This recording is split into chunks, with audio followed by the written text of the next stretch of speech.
Welcome to the Exceptional Sales Leader Podcast with Darren Mitchell. If you're a sales leader looking to take your leadership to a whole new level, then this is the podcast for you. We'll be exploring tips, techniques, and strategies to help you take your leadership to the exceptional level and allow you to enjoy more money, more meaning, and better sales results.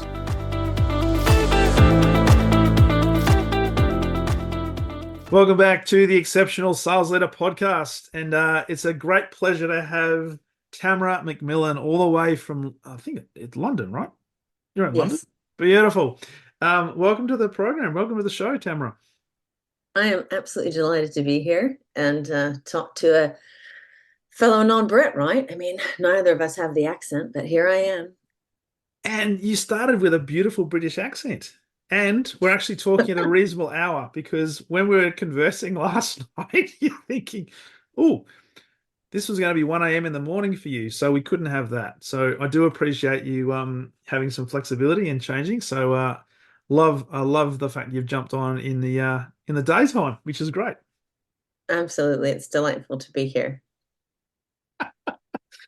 Oh my goodness. So for those listening, we've just had a bit of a preamble before we press record. And I wanted to delve into a little bit of Tamara's background, because if you detected, there is a slight British accent there, but it's not. You're not originally from London. I know that. So you are you're a lot of things: CRO, operating partner, growth advisor. You've worked with public organisations in executive leadership.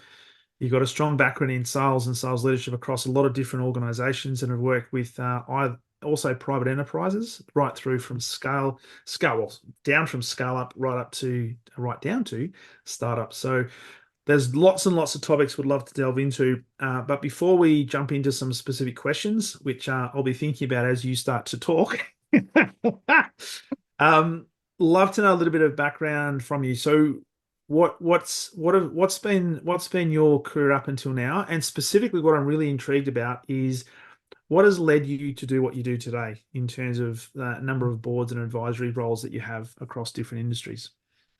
Yeah, so my career's been a little over 25 years working in tech. I come from the San Francisco, worked in the Silicon Valley in the mid 90s is where I got started. So I was really fortunate to kind of be in the right place at the right time. I worked for MCI, which later became Verizon. And I did leave and go to a startup for a year, but essentially I was in the business that was equipping the startup sort of revolution happening, putting companies on the internet, creating e-commerce websites, and providing all the connectivity that drove digital transformation and all the things that we enjoy today. So, and I did that for quite a long time. I moved to Europe in 2008, and as those who live in Europe will know, it's very, very different environment. The IT services communications world here is very different. And much it was at that time quite a bit behind. So I decided to go to where my passion is, which is I love data. And working in the industry that I had been in, it was always very data driven, always focused on recurring revenue and thinking about expansion strategies and upselling and cross-selling. And we were highly acquisitive. So I then went to work for a series of companies in data and the early days of big data, machine learning, and AI, and enjoyed that. And that kind of led back to telecom and some larger scale roles, and eventually saw me moving more into the private equity space. So kind of done a bunch of things around the patch. You asked me another question there at the end. What was it? What led you to doing what you're doing today? The advisory stuff. I mean, part of it is, last company I worked for didn't get their funding. Yep. So I had taken on a NED role and operating partner role after leaving Virgin Media. And I really loved that, but I missed execution. I like getting my hands dirty. I like meeting with the customers. I like leading the teams. So I ended up going back to that, but that business didn't get refunded. And so I enjoyed the advisory work. And so I've continued to do that whilst looking for where I might make another significant contribution. But I've spent particularly the last sort of 18 months working a lot with early stage founders. And it's exciting because it's the toughest job you could ever do. is try to start your own business. And I think a tech business in particular in the last couple of years, really hard. Yeah. But there's such inspirational people and there's such amazing innovation out there that being even a tiny piece of their story or helping them in some small way is extremely rewarding. So that's kind of what I've been doing. And my net role's working with a fintech, which is also quite exciting. So yeah, lots of interesting things. Well, and it's interesting you say that it's one of the hardest things to do. And I guess from the outside, and maybe this has got to something to do with the society and instant gratification. There's a lot of entrepreneurs that we like to hold up in high esteem, and the overnight success. But when you really look at it, overnight success that probably took 5, 10, 15, 20 years. And it's Yeah, easy to look at those people and say, well, Elon Musk, for example, is a really successful entrepreneur, but not necessarily understand the pain that they had to go through in order to not so much achieve what they've achieved, but to create something for the marketplace that hopefully has yeah. longevity. Yeah, I won't get all the numbers right, but I was listening to something the other day around positive psychology. He was giving some great stories, but he talked about, Babe Ruth and how everyone knows Babe Ruth for the most home runs, but actually the record he held even longer was getting struck out the most. Yeah.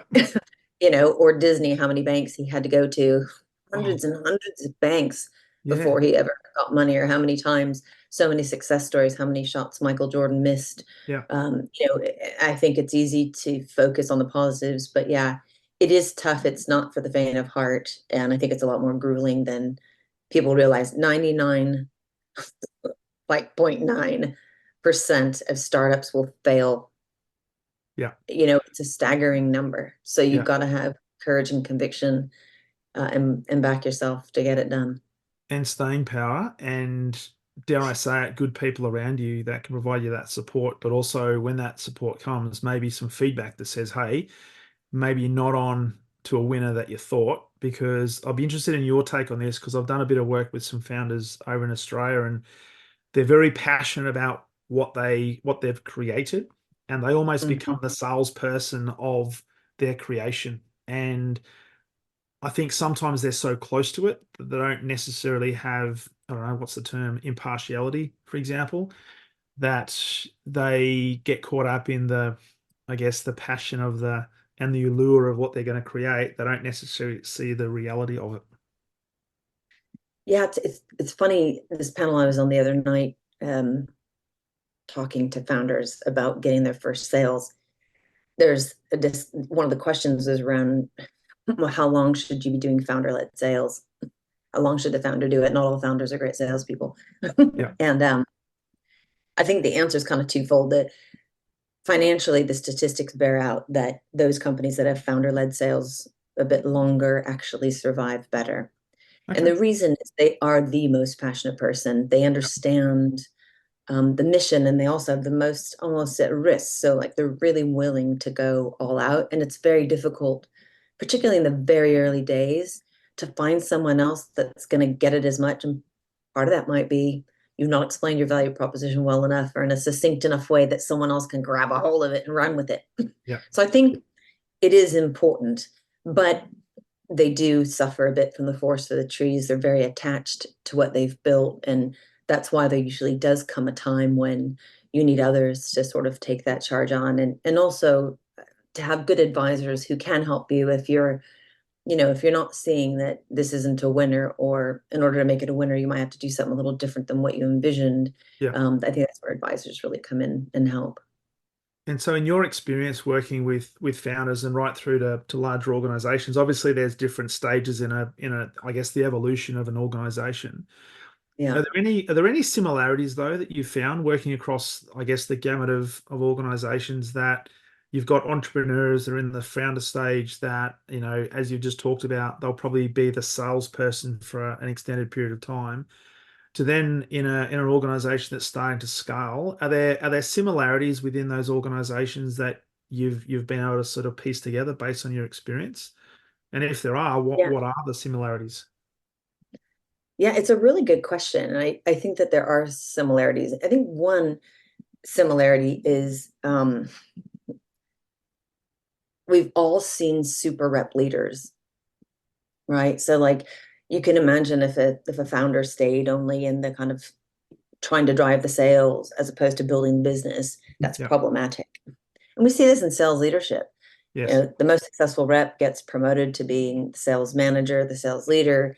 They thought they were going to make more money, failed to realize they probably weren't, but they love the hunt and the sale, that they go on every sales call with their sales reps and they believe that they're coaching them and that they're teaching them, but actually what they're doing is undermining them and not Yes. doing the job that they've stepped into, which is leading. So That's it.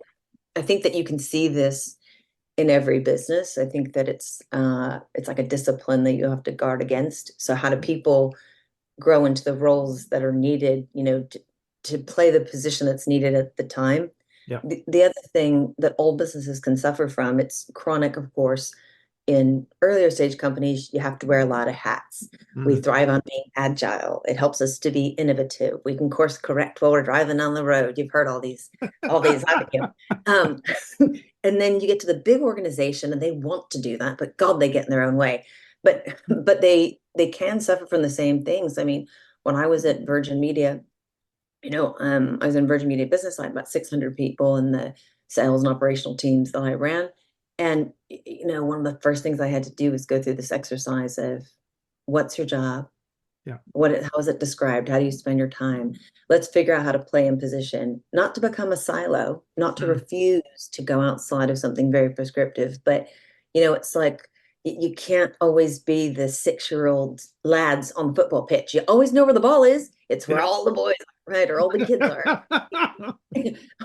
We have to do something different because 90% of the field is uncovered at that time, right? And at the same time, if we're always switching positions and doing different things, we can't really see where the problem is. Mm. And so I think that's another one of those things that there's a necessity for it at one stage of business, but learning how to grow and have comfort with structure and a bit more rigor as you scale can feel really uncomfortable.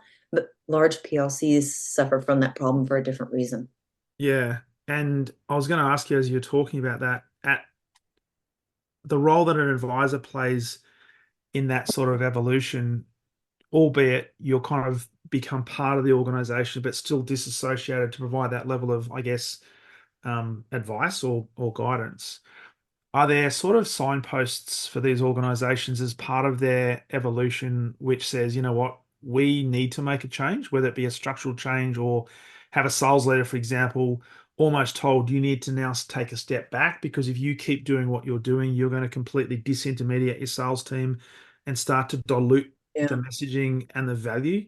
Is there sort of key signposts or decision or I don't know, things that happen within the business that says, you know what, you need to Yeah. pull back because we're now going into a different phase? Yeah, I mean, I think that there are some general guidelines around revenues, but it probably comes down to number of customers, number of products, number of employees. It are probably some of the other drivers that become material. So, the 0 to 10 million journey is really tough. It's where you're ultimately hardening that product market fit. You're making sure you're really clear on your ideal customer profile and the personas, but you probably only have one product. The Yep. number one thing you need to do is win new business. And you spend very little time thinking about recurring business. Yes, you want to renew your clients and you do try to renew them, but market share is what you really need. Yep. When you cross that level, then it's kind of the 10 to 30 journey, 10 to 20 journey, and you're still now you should be clear on your product market fit. You've got a sales team in place. You probably have, a sales leader and hopefully somebody doing a bit of demand gen or some bit of marketing, but it's still really thin on the ground. You're going to have far more builders of the business than you're going to have people out executing. And I think as you start to move through that phase, you have to start thinking about processes and tools and the very early parts of putting in scalable frameworks, Yep. not having 3 different versions of everything or not everyone kind of just getting it done, but beginning to decide on what's the best way for us to get this done. How do we start to become a little bit more efficient and effective? And that becomes more of a priority as you get sort of the 30 to 50 million. Now we've got a lot of employees, we've probably acquired businesses, we're selling multiple products, we want to retain our clients, want to upsell and cross sell. And so I think the journey kind of goes that way.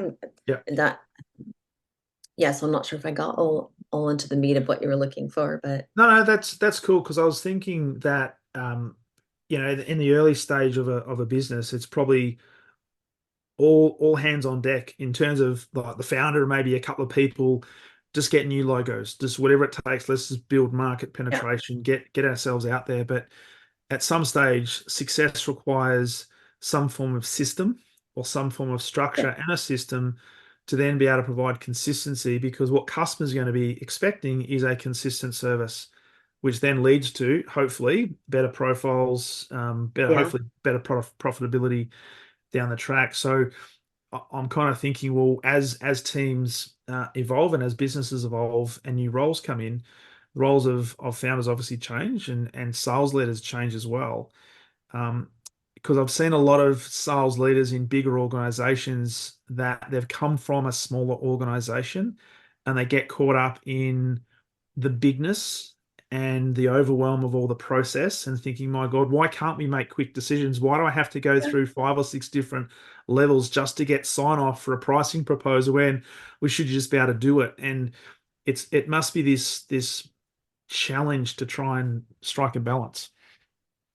Yeah, I think having the operational elasticity is tough for a lot of people because you have the same thing where, you know, it is less common to find people like myself, perhaps like you, where I've worked in really big organizations and had really big teams, and I've, in tons of process, and then I've worked in things that we're making it up as we go along still, Yeah, and everything in between. And but a lot of people would struggle to go between those things, yeah, and but I think it's always nice to have those different perspectives because you'll usually get someone who's more innovative and wants to fly by the seat of their pants in a highly structured organization that can disrupt and help you find something simpler. And similarly, if you've got a lot of process experience and you go into something that's quite unruly, maybe you can bring a few things to the table and sort of help them start organizing. But, you know, the thing that's the funniest about growing business is it's not really linear though. I think you kind of go up and down because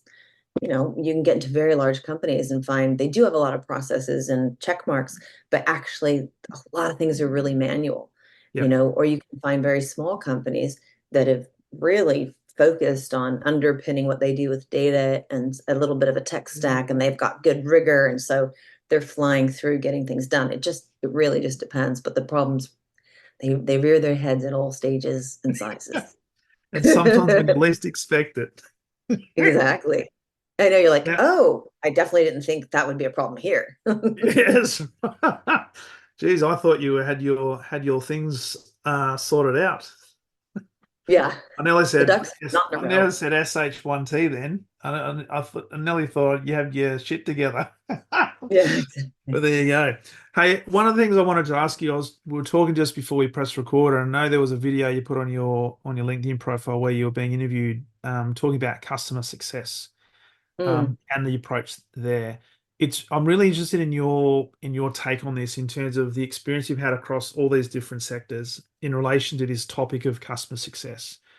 Um, does the definition of customer success alter as companies grow? And the reason I ask that is if you're a founder, it's pretty much you. In order to get your product in the marketplace, you've got to have a customer focus. And as you get to be a big organization, there's a lot of organizations that talk about customer centricity and customer success. And we put the customer in the front of yeah. everything we do. But maybe their processes and procedures and people don't necessarily live that each and every day. So, from your perspective, what do you consider to be, I guess, the definition of customer success? And does that definition change over the evolution of a business? I think the simplest definition of customer success would never change. And that would be customers are achieving the value and the outcomes they expected from doing business with you. So, I mean, that's really what customer success is. And when they're achieving that, then it is highly likely that they will stay and they'll purchase more from you. assuming you've got more to buy. Yeah. Um, so, but to deliver that, we have to have both customer-led and product-led companies. And you need both things. Because if you're building products that aren't centered around actually meeting the needs of clients, Yeah. then you're building something that sales can still sell, but it will naturally create churn or dissent, or it will create complexity in your business because you're trying to serve too many people. Yeah. And you can't just be customer centric in the sense that that could indicate that we're going to build what every customer wants, or we're going to get pulled from hither and yonder. So I think you need to have this incredibly strong alignment between whatever the products are that you offer in the market and how the customer sits at the center of those things. And the customer is both the people that you've sort of already won and the market share that you're trying to acquire, right? Because sometimes those things, the market's going to force you to continue moving forward in one way, and your existing customers are going to have demands of you. So what for me underpins all that, and where customer success, I've talked about ultimate customer success, is you have to really think about the entire buyer customer journey. Customer success starts with the first interaction or experience that a prospect has with your brand. Yeah. Is it Yeah. developing a level of trust? Does it stand for the values that someone would want to buy? Are you creating that level of awareness and intrigue? And then as they move through the buyer cycle and they ultimately become a customer, how did they experience that business? What we usually do is we describe the buyer customer journey based on our actual process. Mm. I use digital ads in this marketplace. My customers do this thing, and then eventually we onboard them, and then they receive a welcome pack. And we describe a process orientation. That is how we work to get customers in and on board.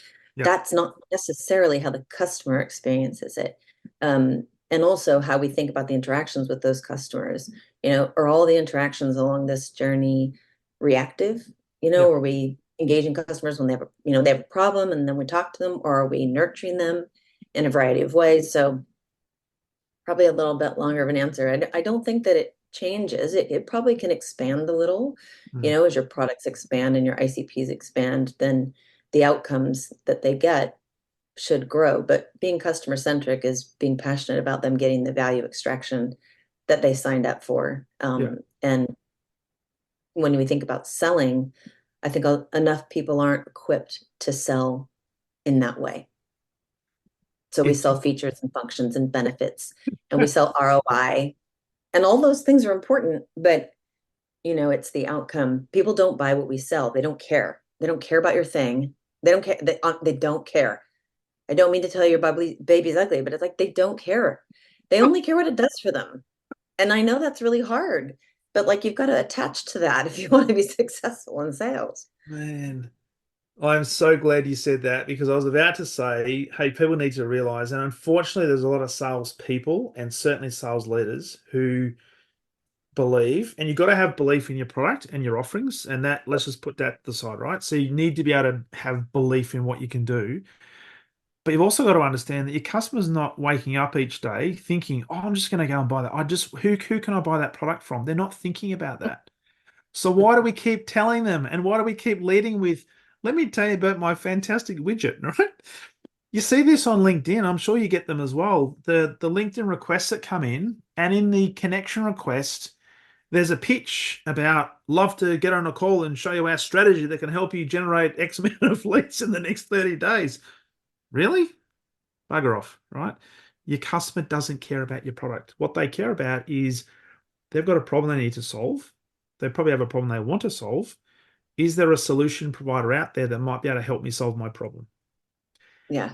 Which And then solve it leads, in a yeah, reasonable period of time and for, a palatable amount of money, yeah, right? Like those are all really important. yeah, And they're the same questions actually that when founders or inventors or, entrepreneurs think of a product, it's like, who would buy it? yeah, Why is this problem important to solve? How are they solving it today? Because they're doing something, even if it's manual, right? They're solving it today. yeah. What's the value of solving that problem? Because it's not the only problem someone has to solve. So, is it a high enough value of a problem to solve? When Mm, they solve that problem, what will that empower them to do? yeah, What will they be able to do instead with their money or their time? And then why should they do it with you? yes. If you can't answer all those questions, you're gonna be trying to convince somebody to do something, and you'll get lucky, Yeah, but they won't stay. they won't stay.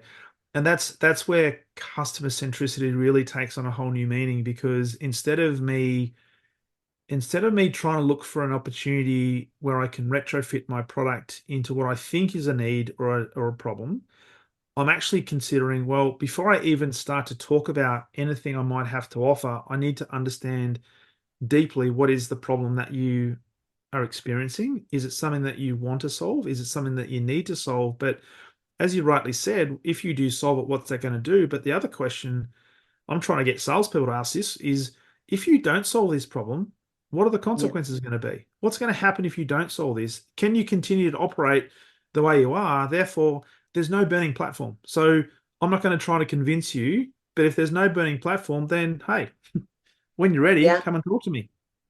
Such a great point. Yeah, there's a cost of indecision, Yeah. right? And again, is it a bearable cost? Because in comparison to other things, it might be. And sometimes we also feel like, I don't know why they don't want to do this. It's like, because it's not important enough, or you haven't helped them see that it is more important than something else. And, but I think this is where we go back. We talk a lot in software about, the ICP, Yeah. and it's talked about outside of software, but it's a big deal, right? Who Yeah. is your ideal customer profile? Yeah. And often this is quite broad. It's like, well, we sell into financial services. It's like, okay, that's a massive universe. There's all, is it payment companies? Is it insolvent? What kind of financial, big banks, little banks? I mean, you know, card processors. What do you mean? Who do you sell to? Oh, well, we sell to okay. And then you really gotta narrow them down. What are those firmographics? Mm. And we usually find that where we struggle in our sales cycle when we have low conversion of leads to opportunities, where our opportunities follow the pipeline at stage 2 and 3, it often goes back to this issue that we probably didn't qualify well enough in the beginning, and they might not even really be the best customer for us to sell to. And the Yeah. reason we do it, because our pipeline is too small, right? So the pressure, the pressure is real. The pressure is Yes. real. Right. But I mean, so it's kind of one of those, if we could all feel more empowered, if the marketing organizations who are putting the message in the market and generating demand and so that when we then follow up or if we're doing outbound, if we're really clear on who the accounts are that we should really be calling on and the people in those accounts, we'll have better success. Yeah. So I know I touched on the topic just of performance management. One of the most important things and that sales leaders can do is set people up for success. Did you give them a crap set of accounts? Like, are they even good customer? Is it's like, well, you've got the Northeast. It's like, okay, but is the You got Northeast a 10 pages in the sufficient? yellow pages. Yeah. It's like, is it a decent hunting ground where all the animals gone? Like, that's Oh a man. wasteland. And, I think so performance begins with us setting up the right types of targets, making sure we've got the right types of ambitions and mechanisms in place so that people can convert at the highest levels. Yeah. Which brings into the equation a number of different things. One is numbers and data, because I know you're very much big on data-driven decisions and so forth, but also talent management and wrapping everything around that is this coordination or alignment between marketing and sales. Now, you're probably not going to have a marketing and sales um, team in a founder organization, right? Until it's at a certain evolution. But certainly in the bigger organizations, and I speak to a lot of sales teams and sales leaders where they're always having a crack at marketing for not providing quality inverted commas leads. And when you Yeah. talk to the marketing folk, they say, you know what? Based on the information that sales has provided us, we've given them really high quality leads. Our sales teams are obviously not being trained well enough to convert them because there's nothing wrong with the leads we're providing. Um, from your experience, how important is this? And it's a topic that's really relevant right now. The alignment between marketing and sales. Is there any specific things that you're looking at best practice in the organizations you're advising that is really helping them, I guess, not so much separate themselves from the competition, but certainly getting a jump on the competition in terms of how they approach it? Yeah, I mean, it is a really big topic. and a very old one. It's like the Capulets and the Montagues. It's like as old as the and long as the day. Um, in SaaS, the intent of the chief revenue officer role was to recognize that revenue is an infinity loop, and that the distinction between sales marketing is more like the left and right hand of the body, right? Mhm. They need to be literally working hand in glove. Um, and that doesn't always work that way. The responsibilities aren't always aligned that way, but I think it did set up this understanding that, again, if we think about this buyer customer journey, from the way that we draw customers into our environment, and regardless of your go-to-market motion, am I a product-led company? Am I an inbound? Am I sales-led outbound? Like, regardless, and you'll probably be a couple of those things, we have to have the same understanding. And so that's everything from, first and foremost, are you tracking leads? So what percentage of your pipeline revenue do you expect to come from marketing? What Mhm. marketing generated initially leads? What percentage do you expect to come from sales? Do you track that to Yeah. actually see if that's delivered? Then do you ask the question, why not? It's not a Mhm. finger pointing game. It's, well, why is sales failing to put more opportunities into the pipeline based on outbound motions? Why is marketing, why are those leads not converting? Do we understand our ideal customer profile? Do we actually understand how to do lead scoring? Like, do we Mm. know what good looks like? Yeah. And do we continue to refine it? A lot of times these systems get set up and they just flow, and they'll say, I sent you thousands of leads, and sales says, oh, they were all garbage. Well, somewhere in between those two things is the truth, right? Yeah. So the when you have either the functions sitting under a common leadership, or you have them sitting around the table really as peers, meaning they're measuring the same things. Hey, we're going to judge marketing not on the number of leads, but yes, we're going to look at those. But there's so many things we have to look at around leads, like the cost efficiency and the cost of acquisition of the customer and how well they convert. But we're going to kind of focus on the revenue and then maybe the number of opportunities. Yeah. So we're going to agree to that. Right. And so then when we're not meeting that number, we're going to come together and see what each of us is doing that's Mhm. not making that number happen. It's not Yeah. a finger pointing exercise, but you have to know what the ratios of expectations are. In some businesses, maybe marketing is only expected to bring in 20% of the opportunities in the pipeline, Yeah. but sales wants 80 because they Yeah. feel like that makes their job easier. But that's why you're in sales, because you sell stuff. So, like, I think you have to just pick it apart and be grown up about it. And it's just yeah, it's a really old thing. And the way to fix it is do common planning. Make sure that you have common some KPIs and metrics. Make sure you have some of those internal SLAs. Hey, if we hand you leads, you're going to respond in a Yeah. certain period of time so that we know what's Yeah. working and what's not working. So yeah, I it's a funny one. And all of that, none of what you've said is rocket science, but it's None amazing of it. how That's many right. I don't know anything organizations, new. I don't have any yeah, miracle pills. yeah, but even simple things like back when we were actually in an office, not necessarily working in a hybrid environment, being in the same sort of location or being on the same floor or being integrated within the same teams, like having, and I've said to even organizations, how about you get some marketing people that do some comments in sales and vice versa, so they can have a much better appreciation of some of the nuances and challenges that each of you experience, which is just going to enhance even further the opportunity to drive some Yeah. better value across your organization. Yeah. Um, I it's, I have it's this visual that I've made. It's a house. At the bottom of the house is the business strategy, right? And these are the objectives. We're growing by X% year over year. We're going to be in this market. We're trying to make this market share gains, whatever that is. And on top of that, you have to have your go-to-market strategy. So how are we going to execute the business strategy, right? Both in the acquiring of new customers, the growing of existing customers, et cetera. Then we have to think of that through the alignment of product, sales, marketing, and customer success. yeah, Because if product thinks it's going to build new features and functions that are going to go to one place, but those aren't the features and functions that the customers were expected to win or keep are expecting, that's going to be a gap. And if it's not the campaigns that marketing is going to be running to drive leads into the sales team to sell the right stuff, that's going to be a problem. And if customer success was expecting to be supporting certain products and services and features and functions, but we sold something else and built something else, like this is where it all breaks down. So yeah, you have to have this really agreed upon one team approach that this is the direction of travel. We're going to strategically agree together when we divert from that for all the right reasons. We're not going to let one customer come and tell product what to do instead of what they were supposed to do.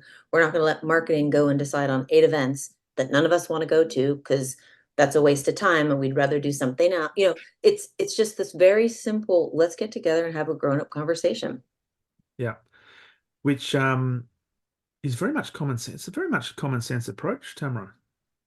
What's with I that? know, That's very, but sense very isn't 21st common. That's what my century. dad used to say. I don't know. It's not that people don't want to do it, but I think what happens is they get incentivized or measured or, in ways that help create incongruence. It's not that people aren't smart enough. I think a lot of this does start at the top and encouraging Yeah. this cohesive approach, but Yeah. it is harder when you get bigger. It's harder when you're more complex, but it's nothing harder than trying, I think. Well, and all it takes is a bit of an opportunity to step back and just look at the big picture and asking some fundamental questions about, why are we here? What are we ultimately trying to create? Do we want a business that is sustainable? Do we want to have a business that we create an environment of raving fans that they just want to fall over themselves to come and continue to do business with us? And if that's the case, what are some of the metrics and the numbers we need to put in place? Because as you were talking there, I'm thinking, okay, if you've got sales, marketing, customer success, they'll have, and whether we like it or not, bigger organizations certainly have silos. Yeah, And we have silos that then create their own sets of KPIs or KRAs, whatever you want to call them, that as long as I'm successful and I hit my number, then I'm kind of oblivious. And to some degree, I don't really care whether that group over there achieves theirs because I'm okay, versus taking a step back and thinking, okay, what are the key numbers? What are the key metrics that we should be looking for that can almost weave commonality amongst the different groups to say, okay, if 80% of the leads are going to come from marketing and 20% of the leads are going to come from sales, then what are some of the underlying numbers that we should be focused on that yeah, everybody is across so we can use that as the conversation starter, or we can sit around the boardroom table and talk about this on a weekly basis or a monthly basis or yeah, quarterly, whatever the case might be. absolutely. So And those from leading indicators are so important. I mean, for a lot of businesses, they'll generate a portion of leads through some sort of digital means, mm, right? And that either involves website visits or downloading white papers or whatever. Before you get to the leads, if you're not even getting enough website visits, yeah, right, or not enough attendees at the webinars or wherever the place is, you already know you're behind the curve. Or mm, if the sales reps haven't done a level of activity that we can figure out, if they make 100 phone calls, they get 10 appointments and they convert one customer. So if they're only making 70 calls and you know your math problem, clearly yep, we're behind. And that's the yep, best time to intervene, right? To go, hey, why are we behind? Like, oh, he was out sick one day. Oh, well, that makes sense. Or yep, maybe we're not giving them the right pitch. Maybe the objections are things we didn't anticipate. Our enablement is broken. I mean, there's lots of reasons why, but getting in front of it is what makes everybody feel like they're on the same team, that we can work together to solve the problem. So it's not just sales needs to go and close a deal, or mm, marketing needs to get more leads, or product needs to fix stuff and build new stuff. We all have the same end goal: build this profitable company, keep our jobs, make happy customers. absolutely, absolutely. So in your experience then, are there some, well, there's a couple of questions here. Are there some key leading indicators that you think every organization, irrespective of size, needs to have in place that almost are foundational? And the second question, second part of that question is, what are some of the reasons as to why those numbers are not focused on? So where do the teams fall short? Mm. The leading indicators, there are a lot of them, but I do think they're a little bit, they will vary by businesses, but leading indicators are going to be things like levels of activity, and individuals and actions that they're taking. It might be things like website visits or traction socially. So how is the environment that you're trying to sell in engaging with your people and your brands? Is our pipeline building up? Yep. Are we getting more appointments? All of those, are our customers meeting us for their quarterly reviews? Those kinds of are our trouble tickets increasing or decreasing? So there are a number of signals in the business that we can look to. Um, why they're not focused on, I think when we were talking earlier before I think we started recording, there is this focus on the number. Yep. And a lot of companies um, really focus on the results. And instead of getting in front of it and talking about the things that are going to lead to the results and sort of interrogating that a little bit more, Mm. we we focus right to the end, the last inning of the game, or what have you, and say, we're nearly there. We're going to get over the line. What can you do? Or afterward, well, we didn't make it. Why didn't that happen? And it's the equivalent of pushing sand uphill with a toothpick. Like, it's just incredibly difficult. Stand up It just- with a toothpick. it's it's really hard, right? Like, you're probably not even gonna get one grain. Um, and it's too late. I think it's just too late and everybody feels bad about it. It's like forecasting accuracy, right? I always tell my teams, I don't give prizes for coming in at 150% of plan, and certainly not for coming in at 70% of plan. Like, That's right. now, when it's a surprise. Yeah. Now, if I know you're going to be at 70%, well, okay, we know that that's not the number we need, but then we can talk about how can we close the gap? What are the strategies we can put in place? How can we Mm. work to improving that? How long will it take us to dig out of a hole? You Yep. know, that's okay. If you tell me, hey, this company is moving their deal forward, it's going to close early, I'm going to be excited for you, but I'm also going to have a chance to make sure we can line up our resources, that we can reallocate things, because we weren't expecting to have this extra level of work, and it can put pressure on the organization and Yep. compromise all of our clients, right? So it's okay. It's the surprises. We shouldn't have surprises. So when we look at things that are indicating, we can avoid the surprises. It doesn't mean we can always change the result, Mm. but we'll know going in and we can begin to prepare for how we're going to handle that. I think a lot of organizations don't do it because we get busy. It's what we're used to. Many of them are very led by looking at results. That's literally how they drive the business, as opposed to looking at what is going to likely give them the results that they want. Yeah, it's a scoreboard focus, and I'm not sure how we change that because I don't know whether it's just old school, and even today, some of the organizations I go into, it's just this fixation on the target, the target, the target. Um, and you've got people who are so, well, how am I going to achieve this? Rather than applying some science to it and thinking about, well, what are the disciplines? What are the daily practices? What are we doing that will plant the seeds that should give us an opportunity to hit the target versus every single team meeting, every single one-on-one. Tamara, you're not on target. What's going on? What's your gap strategy versus, hey, what do we need to do? What are some other things we need to put in place to make Yeah. progress towards this? It's it's Yeah. it's challenging. It's very challenging. I think we can make some progress. I mean, the if you're in a traded business, if you're a PLC, you know, the markets and the shareholders are going to have a level of expectation about how much you grow in the next year. If your competitors are growing at 10%, and the market, you don't have any big headwinds, they're going to expect at least a 10% growth rate. That Mm. means everybody's target's going to go up probably by 15%, because Yeah. we have to have a level of cover, because we're not, that's how that works. Yeah. So we can't change that. But what we can do is we can take an approach that's data led. We can Mm. say things like, let's do some bottoms up planning. What have we done in the past?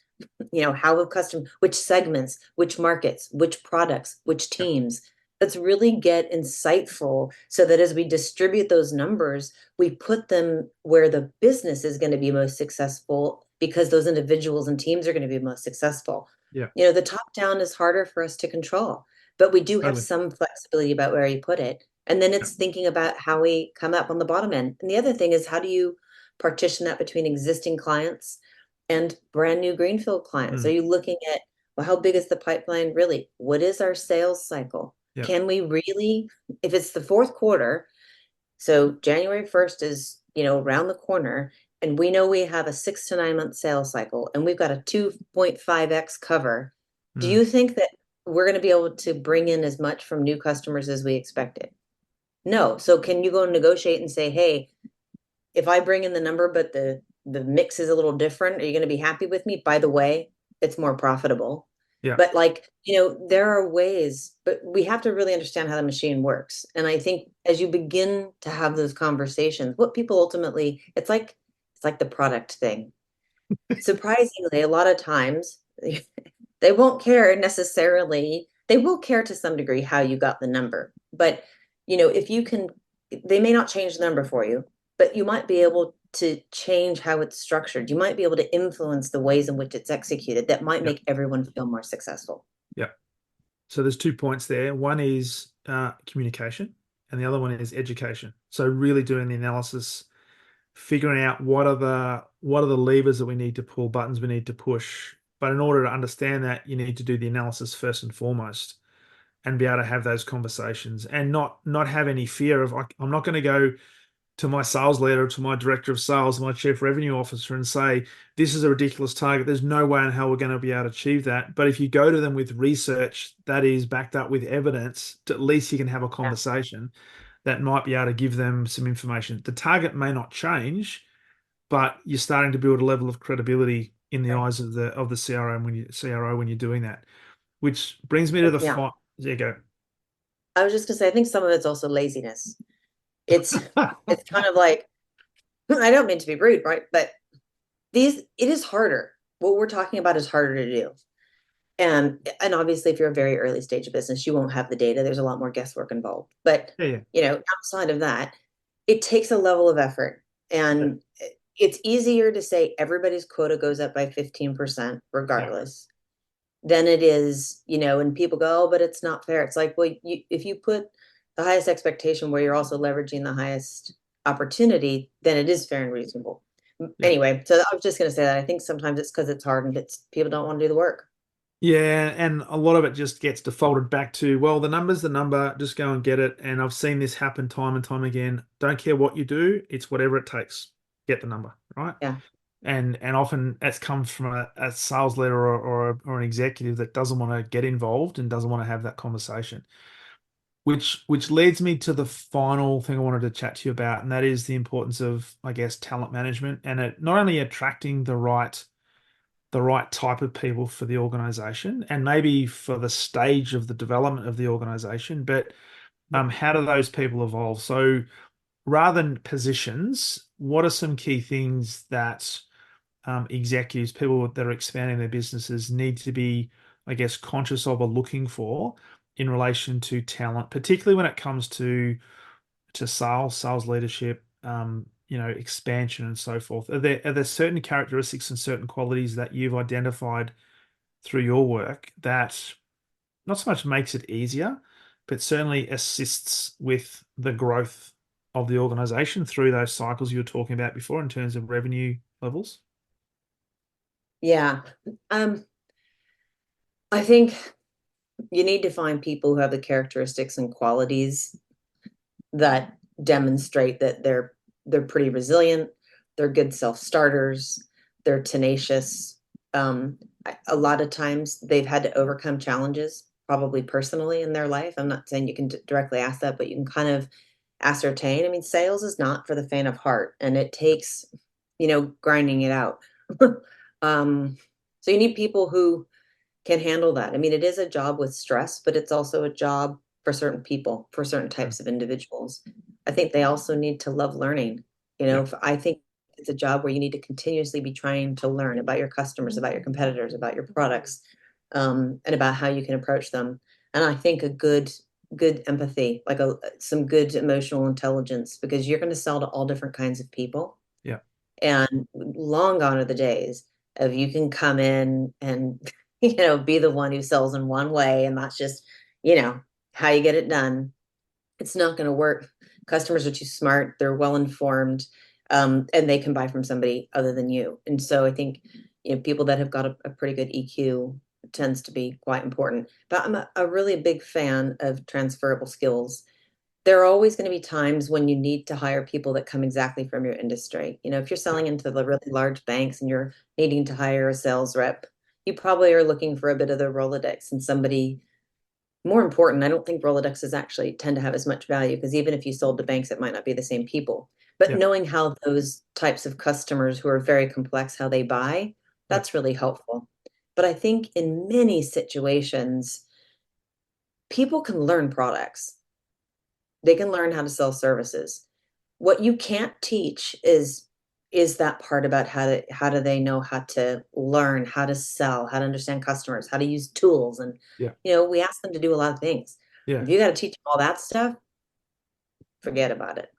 You know, and that's the hard stuff, right? It And we don't is. even do that anymore. We don't No. bring people to the office. I don't know about you. A lot of the learning used to be, the drinks after work or sitting around and having lunch, standing at the old copy machine. Like that's where you learned a lot of stuff. And now, I mean, you're just Yeah. on a Zoom. It's Yeah, tough. I remember we used to have lunch and learn sessions, and there'd be Brown bag. an engineer that would come in who's like a data expert, and I was in telco similar to you, and he used to just draw stuff on whiteboards, and we'd be sitting Yeah. there eating our focaccias. It was fantastic. You could just fire questions at him, and there might have been just one little tidbit of information that was a piece of gold that we could then use and go and literally that afternoon have a conversation with a customer that would then further embed that and like locked in. Now let's go and do that again. So I think you're right. It's I always say to people that especially sales leaders when they're recruiting people, be very, very specific on the characteristics of the person that you want to bring into the organization. Don't necessarily just look at their track record of performance. Look at Hmm. what the characteristics are that you need in your team you're trying to build and therefore the business you're trying to evolve into. Yeah. Because a lot of the stuff you can learn, but there's some innate characteristics that's hard to teach. Yeah. I think that you just made me think. I think another good question when we're interviewing salespeople is what was their sales environment like? Like, so did you get a lot of leads from marketing? How many would you get? How many outbound calling would you do? Because sometimes they succeeded in their environment because of how it was structured. And if Yes. your environment is structured really differently, like, well, we only expect 10% of things to come from marketing, 90% on sales, they're going to be like, well, where's all my leads from marketing? And it's just because that's how they're used to it. That's Yeah. that's the environment where they were successful before. And so kind of trying to understand that so at least they come in with their eyes wide open. Absolutely. And you said it before, you're not setting them up for success if you don't find that. That's a really important point to try and figure out what the environment was that they came from. So Yeah. so look, as we wrap, Tamara, and bring this to a close, as you're looking forward into the second half of 2024 and beyond, um, if there was one thing that you're either excited about or concerned about in the sales industry and the advisory industry, what's top of mind for you?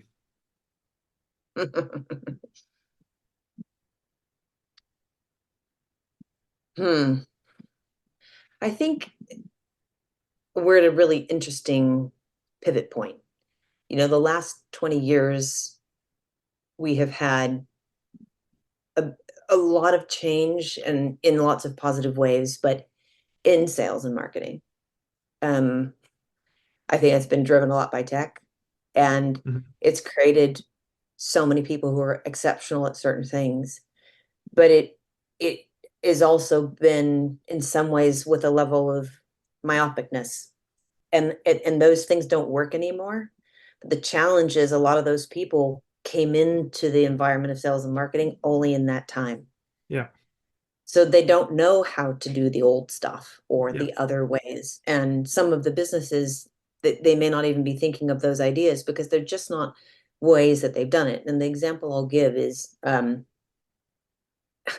upselling and cross-selling. yeah.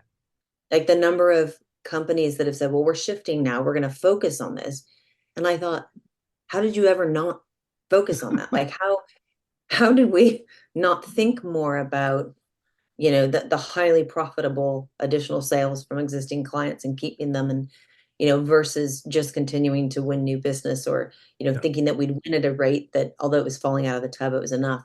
And I think that it's requiring people to develop some new muscles. So I guess my concern is, are companies going to be able to do that quickly enough, and are they clear? I think the thing that Mm. I'm excited about is all the stuff that's happening around AI and the new tools. It can be a distraction, and like anything, it could create a level of laziness. Like When I go to a new place, do I know how to figure out where I'm going without my GPS? I do not. I rely on that thing. That being said, I think it's a new evolutionary time, and so I'm excited to see what happens and if it can actually create more efficiency for people because it's been a really big admin burden for Yeah. customer facing people now for the last decade or so. And so if that could get simplified and people could get more time with clients and more out doing the old fashioned stuff, I think that would be good. Man, imagine that. Spending more nose to nose, toe to toe time with clients. Wouldn't that be human I to know. human interaction? Who would have thought? Maybe we'll get back on the golf course and try and Oh, close a deal. maybe. Oh man. Those are the good old days, the golf course and then the 12-hour lunches. Yeah, exactly. And then the boondoggle sales trips. Oh, don't talk about Oh no, those. no, that's for another conversation.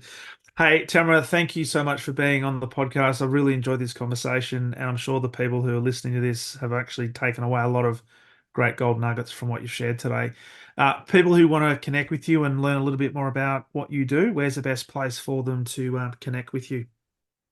Definitely come find me on LinkedIn. I'm Yep. there and I like to be active and I love to engage with people. So would love to hear from you. Love it. Brilliant. Tamara, thank you so much. I'm glad we did this in a reasonable hour, not at 1 a.m. your time. So once Thank again, you. thanks very much for being a guest on the podcast. Greatly appreciate it. You bet. Take care.